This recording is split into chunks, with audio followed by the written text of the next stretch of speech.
just finished reading a book that was extraordinarily disturbing. I just finished reading it. I don't think I'm going to remember everything I have to say, and maybe I want to keep it as light as possible. So I'm going to jump into it, and, and my brain is so full of what I just experienced. I really hope I don't get too crazy with ramblings near the end of this video, but this is the book I just finished reading.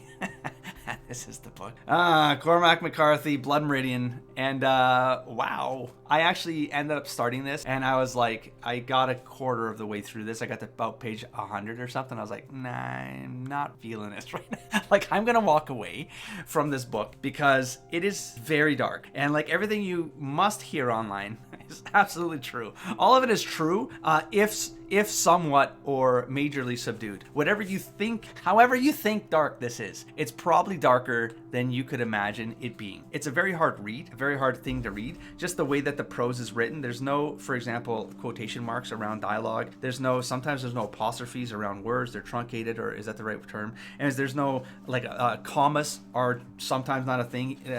Cormac will replace commas with and it'll just and there's a very kind of lyrical way that all of that sounds, because it's these dense paragraphs of just stuff, and you're like, and then it's an and you're like, oh, I haven't breathed. So anyways, so after 80 pages of that though, and just how dark, and we're not even at the dark, dark. They're like, this gets in Act 2, this gets very dark. But still, you kind of get the notion of like, if this is in Act 1, I can only imagine where this is going to go in Act 2. I need a break. And so I took about a week and a bit off of this. I couldn't do it.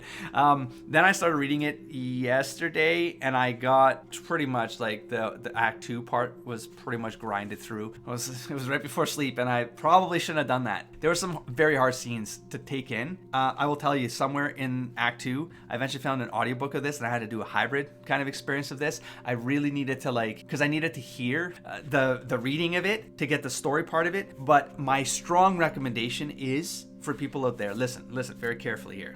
If you just want to get the story of Blood Meridian, just use the audiobook. Just listen to the audiobook. It's going to be disturbing, but the narration is going to be good. You're going to get the voices clear in your head. There's going to be like, the pacing will be better controlled in your head, because your hearing is, the storytelling is going to feel more like you're being told this story at a campfire or something like that. And all these things that, like, they don't really come together, but they do. And there's like this tapestry of events that are just crazy, man. There's no good person in here.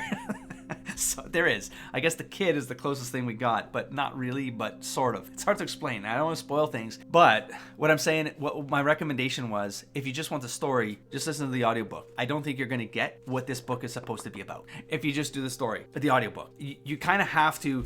This is a book where you have to look at the words on the page. If you're not reading it just straight up, I mean, if you're reading it straight up, you're probably not going to absorb. You're going to have to read it 2 or 3 times. Like, you're just not going to absorb everything you're consuming with your eyeballs just because of the way it's written. Okay. But at the same time, there's like a feeling that you get reading this kind of prose, which is extremely unconventional, that you cannot get if you're just listening to the audiobook. And so I highly recommend that you at least do it hybrid. If you can't like wrap your head around the prose and the way it's written here, get an audiobook, just listen to it while reading. For me, it actually helps me. Like, and the thing with me is, like, I can actually play it at 2 times speed, because I can speed read. Not this.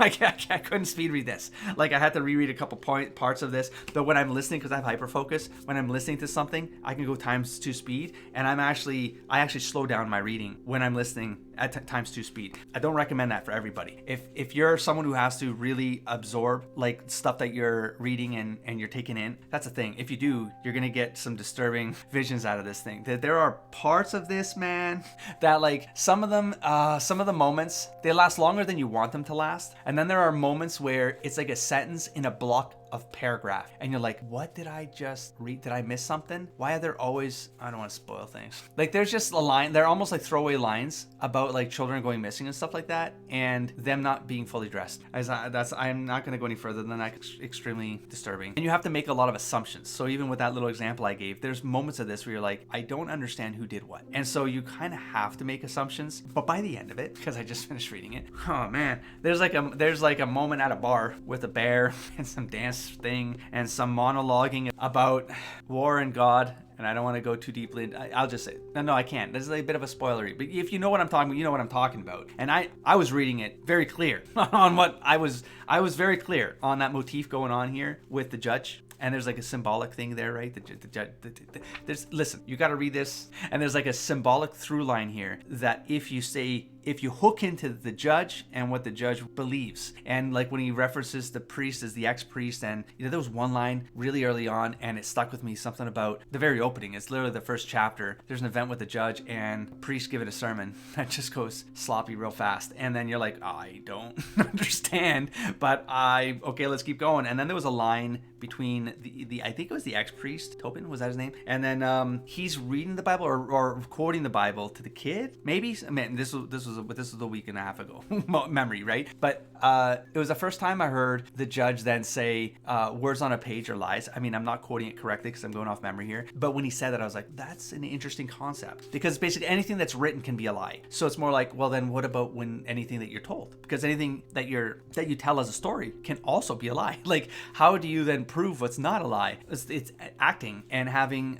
witnesses to the act, and that kind of comes up in literally the last chapter after. There's like in the monologue, that whole memory came back to me because I was like, this is the dance. This is the dance. And oh man. And then there's that one again at the end of a paragraph again where it's almost like a throwaway, like naked over the closet. And I'm not going to explain that any further, but I was like, what? How do we get to the closet? How do we get to this moment? and like, where's the kid? Who's not the kid anymore? He's the man. You know what I'm saying? And then it's like, oh, oh shit. Oh geez. And then all the flashbacks of those throwaway lines about the children after events. And I'm leaving it at that. This is not a review. This is just me feeling on about Blood Meridian. This is the kind of, I could probably rant about that one for an hour. There's a lot of this. There's a lot of what happened in here that I probably definitely do a deep dive on, but I wouldn't want. So what's my verdict here? I gave this a 4 out of 5. You might wonder why not 5? Because a 5 for me, as you've heard me say with the other books, is a high recommend. I don't recommend this to everybody. This is not for everyone to read. I don't know how bluntly I can put this. Some people who think themselves well read will not make it through this book. People who have weak stomachs will not make it through this book. People who will get stuck on the prose will not make it through this book. It might sound pretentious for me to say something like this. I don't think I'm well read or highbrow reader. Like, I know I've got a bunch of gaming books behind me right here. Do you see them? I read fantasy and sci-fi and books set in gaming worlds. Okay, but I did take English and literary like criticism and stuff like that. So it's part of my education to read deeply into things and be open-minded to reading things that are outside of my comfort zone. But this is not for everybody. And so I can't give it a 5 for that reason. I give it a 4 because it really made me think in a different way that no book for a long time has had me do. I'd have to go through some of my old, like, again, English, maybe university books, like some of those novels, like they push you to read weirder kind of ways of presenting literature or ideas, and maybe I can find something in there, but it's not this. It's not this. There's something about the way this one is written. As an experience, highly recommend, but I don't recommend it. It's a book that I do not recommend. I recommend you read, but I don't recommend that you it's a hard one to, yeah, 4 out of 5. That's all I can say with Blood Meridian. If you know, and if you don't, you'll never know. And if you tried it and you didn't like it, I understand. I understand if there are 1 out of 5-star reviews out of there. I absolutely understand. I also understand if there are 5 out of 5s, like people will measure it differently, like that kind of grading system. I wouldn't give it, I don't think this is the kind of book that really sits at a 3. Like, you're either a 1, a 2, or a 4 or 5. I don't think there's like a middle ground. Do not be the kid, is what I'm saying. Is that too much?